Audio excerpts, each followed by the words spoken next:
Very good morning to all, very good afternoon, very good evening, very good night. In this lecture, we will start new chapter from Physics 2. Name of chapter is Electrostatics. या टॉपिकचा काही portion 11th मध्ये cover झाला आहे.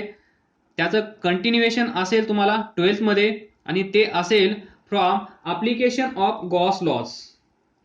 म्हणजे आपण application of Gauss लॉला direct सुरू करण्यापूर्वी थोडंसं 11th मधलं रिव्हिजन करूया, जेणेकरून तुम्हाला application of Gauss laws learn करत असताना काही प्रॉब्लेम येणार नाही. तर पहिली कन्सेप्ट आहे flux of electric field. Electric field is denoted by capital letter E. Electric field हे इलेक्ट्रिक फील्ड ही वेक्टर क्वांटिटी असल्यामुळे इथे तुम्हाला असं लिहावं लागेल, flux of electric field through surface. आणि फ्लक्स ऑफ इलेक्ट्रिक फील्ड याला आपण असं म्हणू शकतो इलेक्ट्रिक फ्लक्स. हे पण लक्षात ठेवा. तर याला सुरुवात करण्यापूर्वी थोडंसं आपण सिलेबस सोडून दुसरं डिस्कशन करूया. तर पहा, हे तुमचं घर आहे, बरोबर.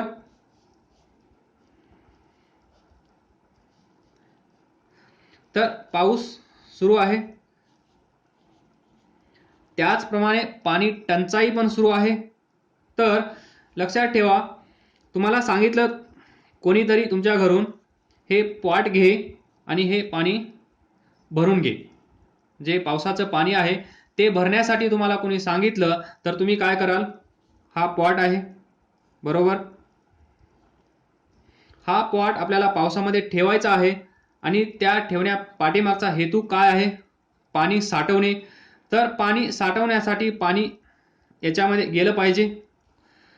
तर तुम्ही काय कराल? हा पॉट इथे असा ठेवाल की असा ठेवाल? तर पहा, दोन पोझिशन्स आहेत. या दोन पोझिशन पैकी कोणत्या पोझिशन मध्ये तुम्ही हा पॉट ठेवाल? नक्कीच याच्यामध्ये. तर काय होईल? तुम्ही याच प्रकारे असाच पॉट का ठेवला? Question mark. त्याचा आन्सर काय असेल? लवकरात लवकर हा पॉट भरला जाईल. हे जे वॉटर आहे ते याच्यामध्ये डायरेक्ट येऊन भिडेल. लवकरात लवकर हा पॉट भरला जाईल, या हेतूनेच तुम्ही हा पॉट असा ठेवला आहे. तर हा तुम्ही असा ठेवणार नाही, कारण हा रेन ड्रॉप पहा इथून येईल, पॅरलली निघून जाईल. हा मध्ये जाणार नाही, हा मध्ये जाणार नाही, इथला पण मध्ये जाणार नाही, इथला पण मध्ये जाणार नाही.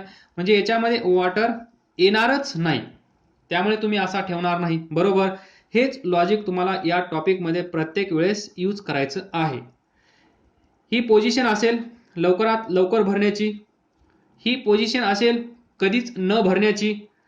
तर याच्यामध्ये पहा, नंबर ऑफ रेन ड्रॉप्स एवढे जात असतील. तर पहा, आपण कन्सिडर करूया 1 2 3 4 5 6 रेन ड्रॉप्स. त्यानंतर हा सरफेस असेल, हा सरफेस ज्याच्यातून वॉटर आतमध्ये जाईल तो सरफेस. तर याच्यामध्ये पहा 1 2 3 4 5 6 रेन ड्रॉप्स एकाच वेळेस जात आहेत.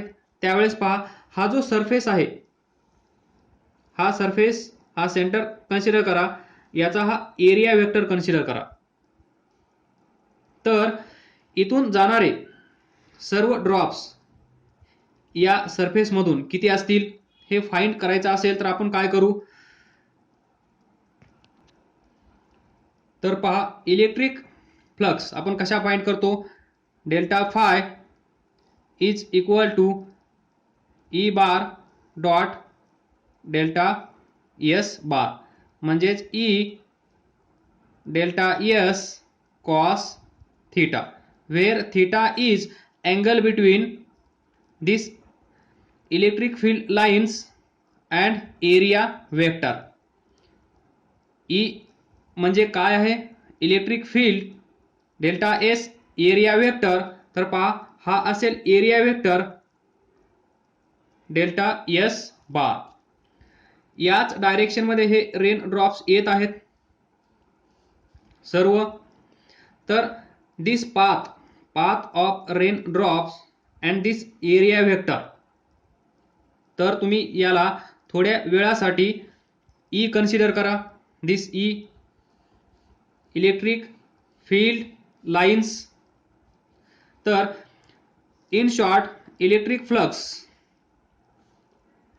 E delta S and cos of angle between these electric field lines and area vector.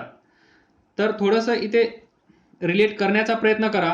तर E म्हणजे 6 इंटू डेल्टा एस, हा युनिट एरिया कन्सिडर करा, cos theta, that is angle between this line and this line किती असेल 0. So cos 0 is equal to 6. तर delta phi is equal to 6 म्हणजेच electric flux किती आहेत 6. त्याचप्रमाणे या पॉटमध्ये किती ड्रॉप्स जात आहेत या पोझिशनला 6 असं कन्सिडर करा. त्यानंतर हेच आपण कंटिन्यू करूया. दिस, तर पहा इथे काय करा, हा सरफेस इन्क्लाइन करा. ही लाईन पहा, ही लाईन, ही लाईन, ही लाईन, ही लाईन, ही लाईन. ज्यावेळेस आपण हा सरफेस इन्क्लाइन केला त्यावेळेस हा कट झाला, हा कट झाला. आता सध्या या सरफेस मधून 1 2 3 4 रेन ड्रॉप जात आहेत. त्यानंतर थोडंसं पुढे कंटिन्यू करा अजून. हा पॉट अजून इन्क्लाइन करा.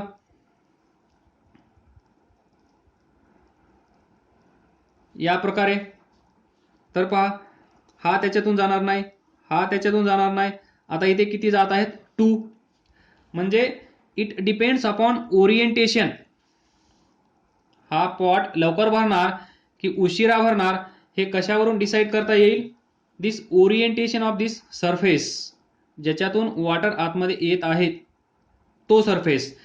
सिमिलर कन्सेप्ट आपण इथे यूज करणार आहोत. Flux of electrical field through surface, this surface. तर पहा शेवटची पोझिशन, सरफेस आपण असा ड्रॉ करूया. दिस, हा सरफेस, हा असेल पॉट. तर याच्यामध्ये पहा हा पण जाणार नाही, हा पण जाणार नाही, हा पण जाणार नाही, हा पण जाणार नाही, हा पण नाही, हा पण नाही, हा पण नाही. म्हणजे इथे किती असतील रेन ड्रॉप्स. ही पोझिशन, याच्यामध्ये वॉटर भरलं जाणार नाही. म्हणजे या पोझिशन मध्ये एकही इलेक्ट्रिक फील्ड लाईन या सरफेस मधून जात नाही.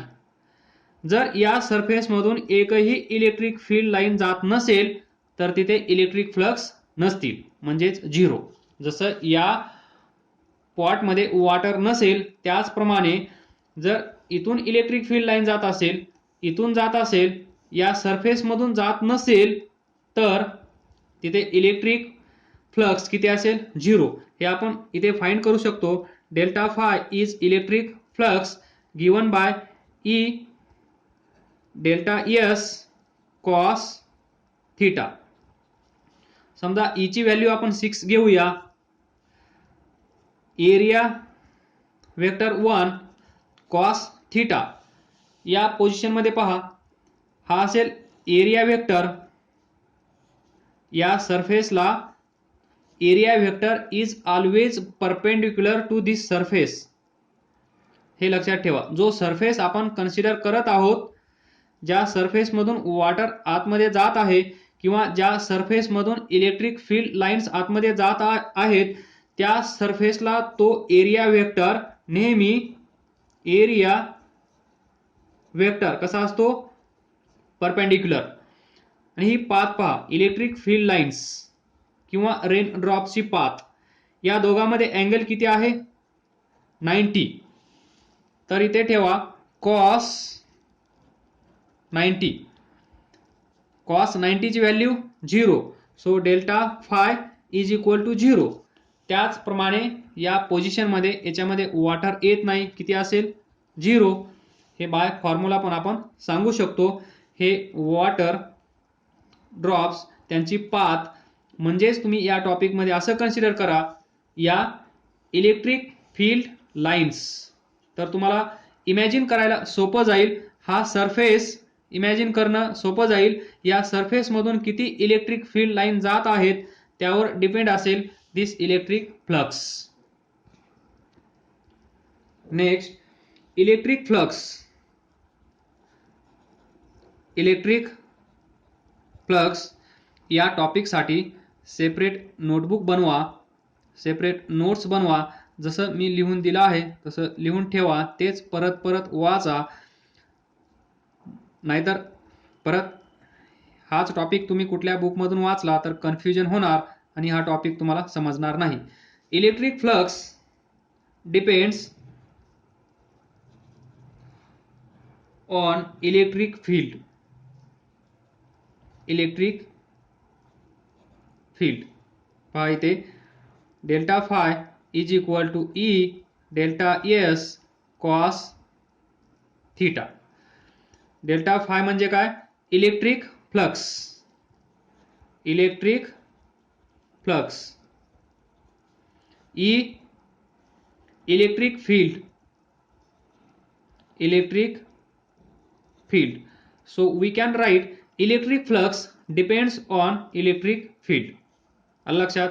Then this area number 2 area vector तो कसा आहे त्यावर पण डिपेंड असेल. हे तुम्हाला इथून दिसतच आहे. एरिया वेक्टर जर त्यांना पॅरलल असेल तर मॅक्सिमम इलेक्ट्रिक फ्लक्स भेटत आहेत आणि हा एरिया वेक्टर त्या इलेक्ट्रिक फील्ड लाईनच्या पाथला जर परपेंडिक्युलर असेल तर तुम्हाला 0 इलेक्ट्रिक फ्लक्स भेटत आहेत. म्हणजे डेल्टा एस वर पण इलेक्ट्रिक फ्लक्स डिपेंड आहेत. त्यानंतर दिस थीटा म्हणजेच ओरिएंटेशन. Orientation of surface. तर हे लक्षात ठेवा, हे बेसिक आहे. 11th मध्ये हे झालं आहे. हे फाइंड करण्यासाठी आपण असं लिहितो डेल्टा फाय याला D phi E E, delta S ला डी एस आणि कॉस थीटाला कॉस थीटा. नंतर आपण याचं इंटिग्रेशन घेतो that is D phi is equal to integration of E D S cos theta. Phi is equal to E बाहेर D S cos theta हा पण नंबर येईल. नंतर हा एरिया कॉन्टॅक्ट मध्ये किती आहे त्यावरून ठरवलं जाईल की तिथे इलेक्ट्रिक फ्लक्स किती आहेत ते. याचं इंटिग्रेशन घेऊन तो सरफेस तिथे किती आहे हे आपण फाइंड करणार पुढे. त्यावेळेस तुम्हाला अजून क्लिअर होईल. तर सध्या एवढं लक्षात ठेवा integration of D S cos theta. तर पहा Gauss law gives relation between or Gauss law relates the two things. Number 1 electric field, number 2 electric charge. This charge Q आणि याच्यामुळे क्रिएट होणारं इलेक्ट्रिक फील्ड या दोघांना रिलेट करण्याचं काम कोण करतं Gauss law. Now we will consider one hypothetical plane surface. This हा सरफेस कसा आहे hypothetical plane surface. Plane hypothetical surface delta S. हा सरफेस किती आहे? Delta S. Then suppose a uniform electric field E bar exist there in space. इथे याच्या साईडला electric field available आहे आणि ते इलेक्ट्रिक फील्ड किती आहे? E bar.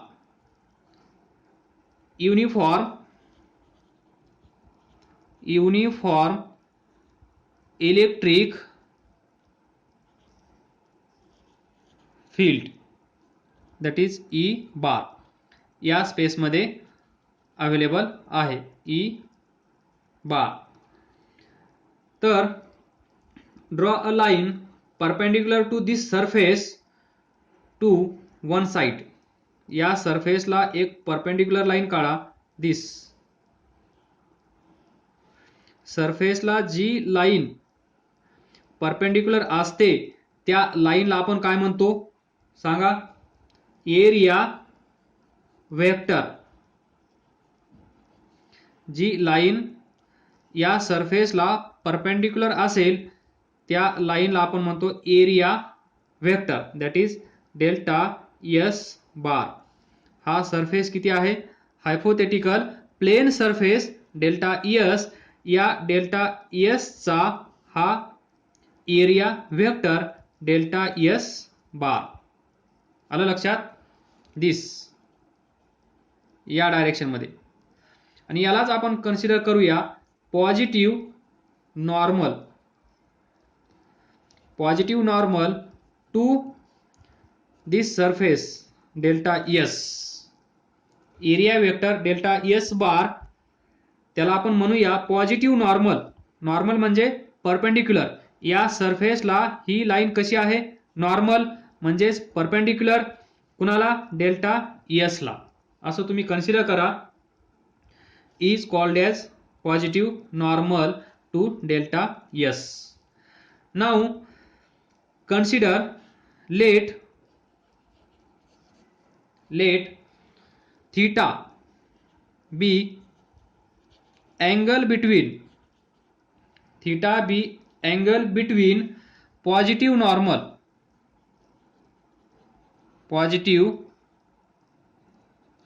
normal and electric field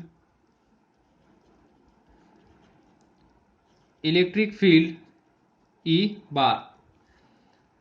theta be angle between positive normal and electric field E. तर पहा ही असेल इलेक्ट्रिक फील्ड E बार. या दोघांमध्ये अँगल असेल थीटा. हे असेल delta S bar. Delta S bar is area vector. E bar is uniform electric field. Then we can find electric flux or flux of electric field.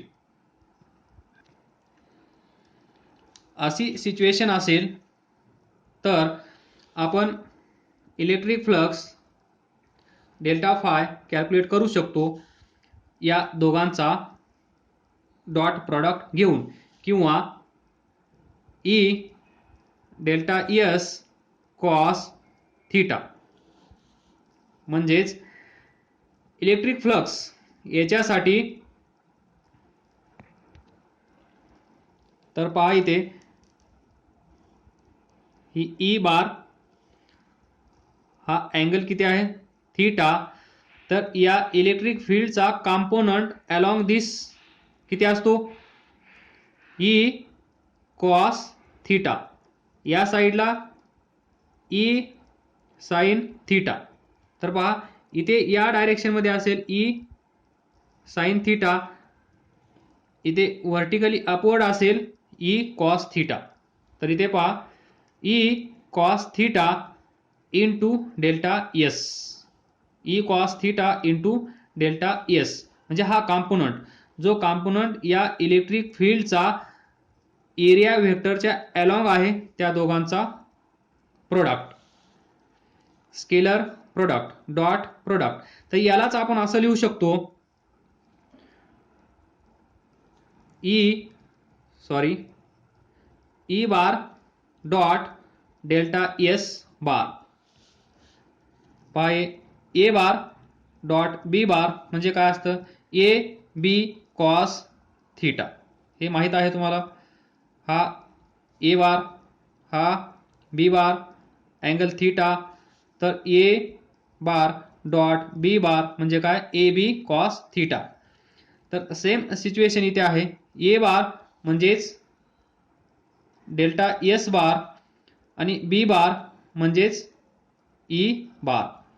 तर एच्या ठिकाणी delta S घ्या, ईच्या ठिकाणी बीच्या ठिकाणी ई बार घ्या. तर तुम्हाला काय भेटेल ई डेल्टा एस दोघांमधला angle cosine E delta S cos theta. E delta S cos theta similar to this. त्यालाच आपण असं लिहू शकतो A dot B so E dot delta S. याला आपण असं पण लिहू शकतो. आणि लक्षात ठेवा तर काय भेटलं आपल्याला हा सरफेस हा एरिया वेक्टर इलेक्ट्रिक फील्ड दोघांमधला अँगल थीटा असा असेल तर आपण काय करतो इलेक्ट्रिक फ्लक्स कशा फाइंड करणार. Electric flux passing through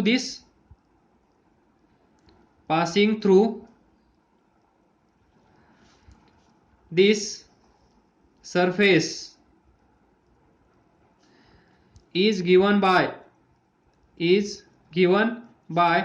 delta phi is equal to E bar dot delta S bar. हे लक्षात ठेवा. आणि हे पण लक्षात ठेवा डेल्टा एस म्हणजे काय आहे एरिया वेक्टर. जर या सरफेसला आपण एखादी परपेंडिक्युलर लाईन काढत असू तर या लाईनला आपण काय म्हणतो एरिया वेक्टर. हे लक्षात ठेवा. हे खूप महत्त्वाचं आहे या टॉपिक मध्ये. If we draw a vector of magnitude delta S along the positive normal. इथे याच्या अगोदर आपण कोणती लाईन कन्सिडर केली होती पॉझिटिव्ह नॉर्मल म्हणजे या सरफेसला नॉर्मल त्याला आपण म्हणलो होतो पॉझिटिव्ह नॉर्मल आणि त्याच्याच अलॉंग ही लाईन आहे त्याला आपण म्हणतो एरिया वेक्टर. इन शॉर्ट असं लक्षात ठेवा हा सरफेस आहे या सरफेसला ही लाईन जर आपण परपेंडिक्युलर म्हणजेच नॉर्मल काढली तर याला आपण आजपासून काय म्हणणार area vector at least in this topic. तरी लक्षात ठेवा. Then we get this electric flux passing through this surface. Then we can write E delta S cos theta. याला इक्वेशन नंबर 1 असं नाव द्या delta five. Please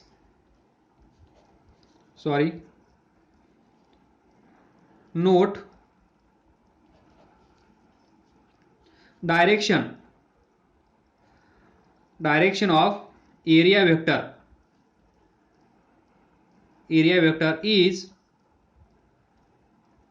always perpendicular to surface. हे लक्षात ठेवा. Now we will see different conditions when or if electric field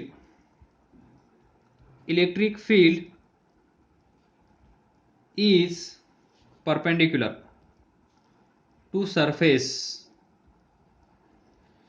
If electric field is perpendicular to surface हा surface घ्या इथे असेल area vector delta S bar. Electric field is perpendicular to surface. या सरफेसला electric field जर perpendicular असेल तर म्हणजेच कसा असेल मग दिस ई बार हा पण delta S always perpendicular to surface. E bar त्यांनी सांगितलं आहे जर इलेक्ट्रिक फील्ड या सरफेसला परपेंडिक्युलर असेल तर काय. Find electric flux. Can we find? Yes. So delta phi is equal to या दोघांचा dot product E delta S cos theta. E delta S cos theta. सांगा थीटाची व्हॅल्यू किती असेल? Cos 0. Theta is 0. Angle between delta S and E. ही line या दोन line एकमेकांना पॅरलल असतील तर angle between these two line is 0. इथे या दोन लाईन ओव्हरलॅप झाल्या आहेत तर थीटाची व्हॅल्यू 0.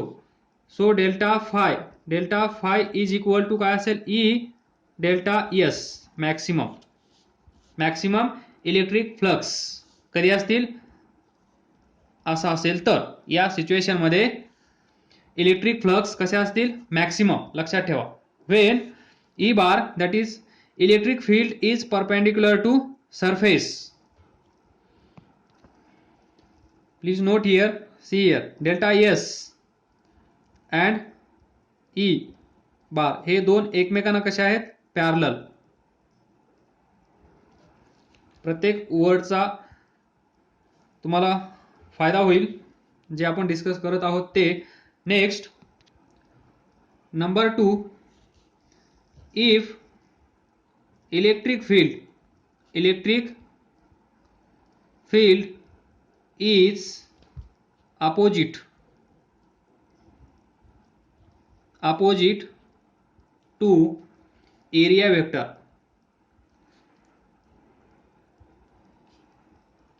तर पहा हा सरफेस या सरफेसचा हा area vector delta S bar. Electric field is opposite to area vector म्हणजेच अपोजिट या डायरेक्शन मध्ये. ई बार या डायरेक्शन मध्ये आहे. Find delta phi that is electric flux और फ्लक्स ऑफ इलेक्ट्रिक फील्ड. दोन्ही वर्ड लक्षात ठेवा. हे तुम्हाला माहित आहे. So delta phi is equal to electric flux और फ्लक्स ऑफ इलेक्ट्रिक फील्ड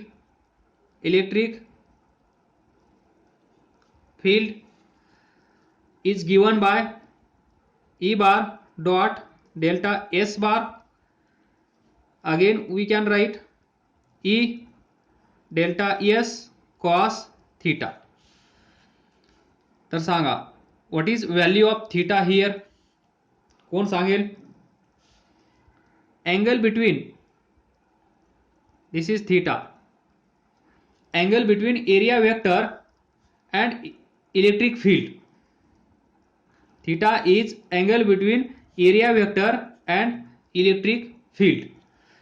तर हा अँगल किती आहे? थीटा इज इक्वल टू किती असेल? 180 degree.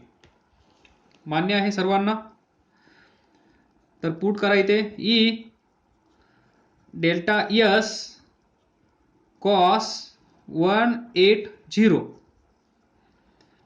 E delta S cos 180 minus, so delta phi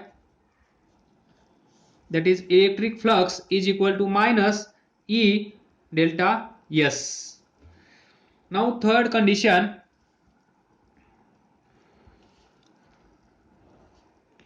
इथे पहा हे दोन कसे आहेत? पॅरलल. त्याला आपण काय म्हणतो? एक इकडे जात असेल एक इकडे जात असेल तर अँटी पॅरलल. पाठीमागच्या केसमध्ये हे दोन एकमेकांना कसे होते? पॅरलल. इथे कसे आहेत? Anti parallel. तर next if electric field is parallel to surface. सांगू शकाल? This is surface, this is delta S. This delta S bar is always perpendicular to surface. पाठ करून ठेवा. Electric field E bar is parallel to surface. सरफेसला parallel म्हणजे कसा असेल? या डायरेक्शन मध्ये किंवा या डायरेक्शन मध्ये किंवा या डायरेक्शन मध्ये किंवा या डायरेक्शन मध्ये इथली कुठली तरी एक पोझिशन असेल जी डेल्टा एस सोबत परपेंडिक्युलर असेल. कसा असेल? हे पेज म्हणजे सरफेस आणि हा पेन म्हणजे डेल्टा एस. तर पहा डेल्टा एस हा या प्लेनला कसा आहे? परपेंडिक्युलर. म्हणजे मग ते असं असू शकतं, असं असू शकतं, असं असू शकतं, असं असू शकतं, असं असू शकतं, कुठल्याही डायरेक्शन मध्ये तो असू शकतो. तो फक्त याला प्लेनला सरफेसला पॅरलल असला पाहिजे. Electric field is parallel to surface. मग या सर्व लाईन्स काय इंडिकेट करत आहेत? त्या या प्लेनला पॅरलल आहेत. त्याच वेळेस या डेल्टा एस ला एरिया व्हेक्टरला कशा आहेत? परपेंडिक्युलर. म्हणजेच value of theta is here 90 degree. So delta five is equal to electric